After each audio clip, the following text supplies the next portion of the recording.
All right, so welcome to a new module here. In this module, we're going to talk about copy and the copywriting. Words matter. Okay, this is probably one of the most important modules in the entire course here because, you know, if you write the right type of copy, you can generate so much more revenue, but you got to be focused. You've got to have your attention on the details of the copywriting. So if we take a look at the copy here, okay, this is an example over here, kind of in this area right here, okay, as to what copy is. It's the words in an email. Now there are two types of copy. There's short form copy, which is literally got more hype, and it usually has some type of urgency, okay, built into it. All right, so hype and urgency are built into the copy when you're using the short form copy. When you're using long form copy, okay, like this, it's usually more informative, okay? It's going to be more informative. It's for people that don't take quick action, right? There are people that want details, right? Bullet points, if you will. So if we start taking a look at copy and what it looks like, this is an example of some short form copy. It says, hey, I've just released a new training on how to run Facebook ads. Click here to watch. This will only be available for 24 hours. And then we sign off. This is a very short email. Our goal is really just getting clicks, right? Our goal is to get clicks on this link. We're not trying to really give people a whole lot of information in the email. We're not trying to pre-sell them on anything. We're not trying to educate them on anything. All we're doing is literally telling them that we released a Facebook training.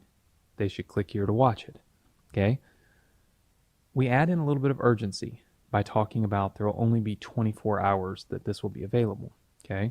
What this does is it gets people to create a little bit of a sense of FOMO. Okay? You've probably heard of this, but it's fear of missing out. Okay? Fear of missing out. When people fear that they're going to miss something, they take a much faster action, right? And that's what you kind of create with lines like this, okay, that create a little bit of urgency. You know, people feel like, oh my gosh, I'm going to miss this. I better do this right now. And then that's what they do.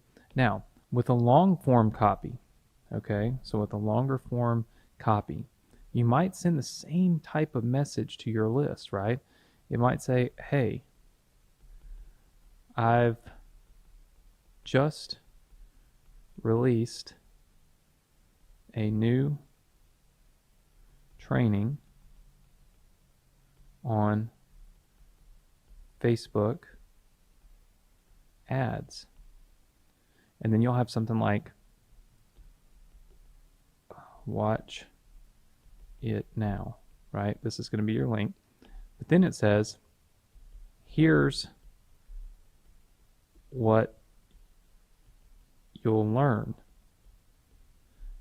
And then you've got bullet points, right? And then this email might even keep going a little bit further, right? So we put bullet points in, and then, you know, you might say, if you feel this will help your business, make sure to attend, right? And then you might put something else in here like, watch it now.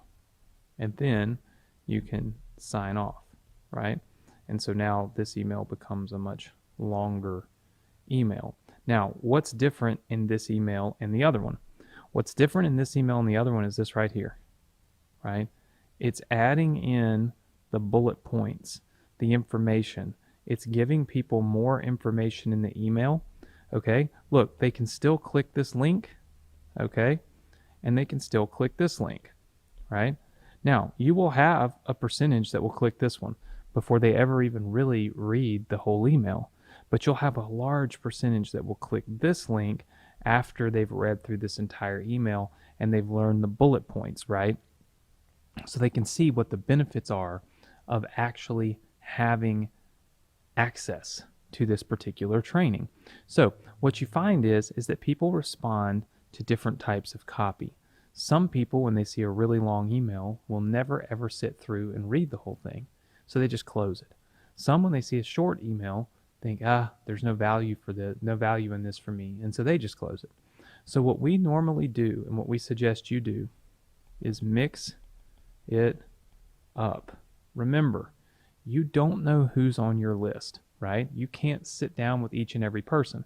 And it's important to note that all people are different, which means you're going to have a mixture of people that would respond to the short copy and a people that will respond to the long copy.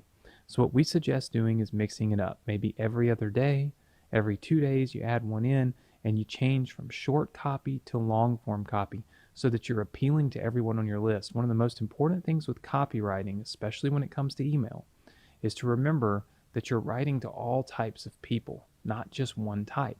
So you don't want to appeal to just one type of person. You want to appeal to as many people as you possibly can. And the only way you can do that is by continuing to test and continuing to write different types of emails to see what type of response you get. Now, if you get a really low response on one email and a really high one on the other, it doesn't necessarily mean that the low response email is a bad thing. It may have been getting people to open it and click on it that never would have opened and clicked on the one where you got a higher response rate. So mixing and matching your emails, mixing and matching the copy is a really smart thing if you want to optimize the results that you can get from sending your emails. So pay attention to your copy, mix it up, have some short copy, have some long copy, and you'll get better results.